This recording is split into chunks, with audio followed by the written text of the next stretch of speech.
مشکل وقت میں ایمان کیسے مضبوط رہتا ہے؟ جب سب راستے بند ہو جائیں، جب دعائیں بے جواب لگیں، تو دل پوچھتا ہے کیا میرا رب سن رہا ہے؟ تو کیا اس وقت میں ایمان باقی رہتا ہے؟ السلام علیکم، میں ہوں رضوان علی اور آپ دیکھ رہے ہیں رضوان جانی آفیشیل سے۔ آج کے سوال میں جہاں ہم ان سوالوں پر بات کرتے ہیں جو صرف زبان نہیں دل سے نکلتے ہیں۔ مشکل وقت میں ہمارا ایمان لرزتا ہے لیکن ختم نہیں ہوتا، کیونکہ ہمیں یاد آتا ہے اللہ تکلیف دیتا ہے مگر ساتھ صبر بھی دیتا ہے۔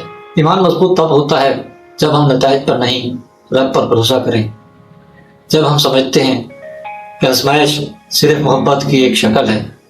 ہم جانتے ہیں ہر اندھیری رات کے بعد سحر ضرور آتی ہے۔ ہم گر بھی جاتے ہیں اور ٹوٹ بھی جاتے ہیں، لیکن اگر دعا باقی ہے تو ایمان بھی زندہ ہے۔ آج اپنے دل سے پوچھو کیا میں رب پر ویسا یقین رکھتا ہوں جیسا آسان وقت میں رکھتا تھا؟ کمنٹس میں شیئر کریں کہ آپ کے ایمان کو مشکل وقت میں کیا چیز سہارا دیتی ہے۔ ویڈیو کو لائک کریں، چینل کو سبسکرائب کریں۔ خدا نے دی اجازت تو کل پھر ملیں گے ایک نئے سوال کے ساتھ۔ اللہ حافظ۔